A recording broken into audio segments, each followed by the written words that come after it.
Welcome to UEB Research Spotlight, where we spotlight research making waves worldwide. Article title: The Market of Forest Payments for Environmental Services in Vietnam After 15 Years of Its Implementation.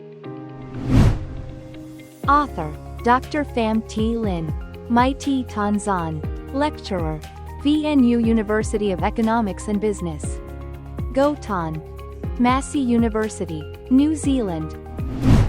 Research objective: the article aims to provide a comprehensive assessment of the outcomes, impacts, and limitations of the Forest Payments for Environmental Services (FPES) policy in Vietnam after 15 years of implementation, 2008 to 2023.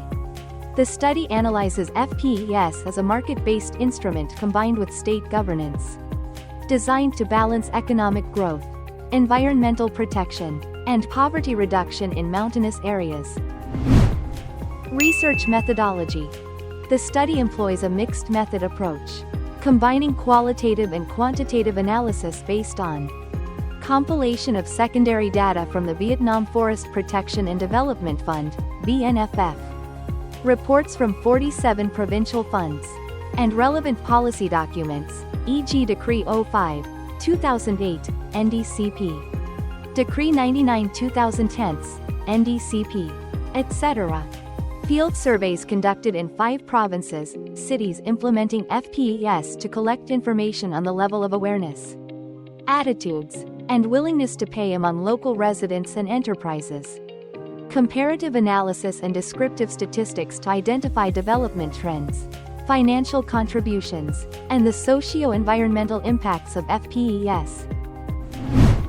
Key findings: FPES has established a comprehensive legal and institutional framework, along with a network of 47 provincial funds that connect more than 540,000 participating households and protect 6.5 million hectares of forest, 45% of the country's total forest area. FPES revenue peaked in 2019 at 2.9 trillion Vietnamese dongs, and remained at 2.5 trillion Vietnamese dongs in 2020, accounting for around 20% of the cash income of upland households.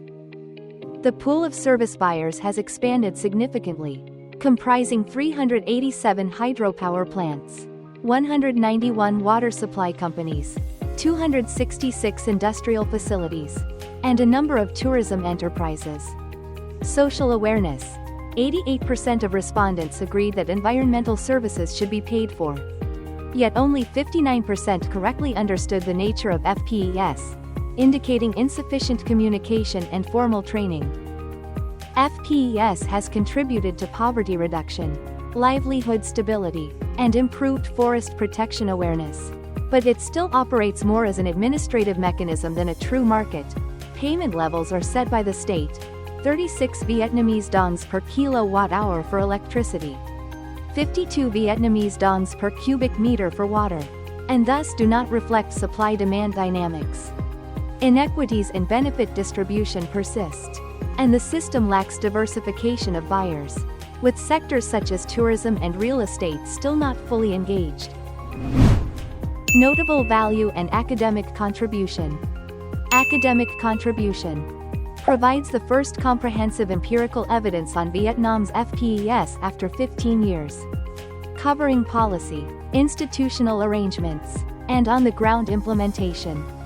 Clarifies the hybrid nature of FPES in Vietnam, a combination of market mechanisms and public governance, thereby contributing to political economy theory on market-based instruments in transitional contexts. Affirms the dual role of FPES, both an economic instrument that incentivizes forest protection and a social policy that supports sustainable poverty reduction.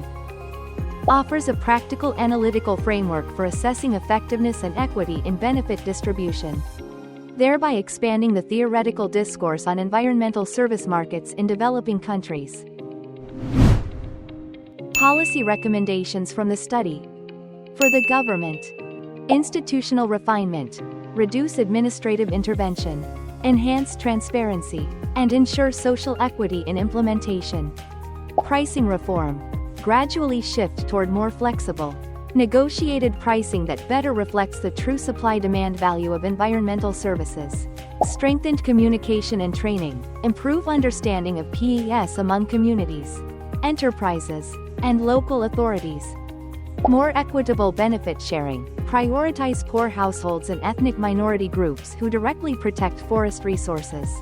Expansion of service buyers, encourage the participation of tourism, industrial, real estate, and other beneficiary sectors in FPES. Alignment with Sustainable Development Goals, SDGs, particularly 1 Sudanese pound, no poverty, 13 Sudanese pounds, climate action, and 15 Sudanese pounds, life on land. Read the full article at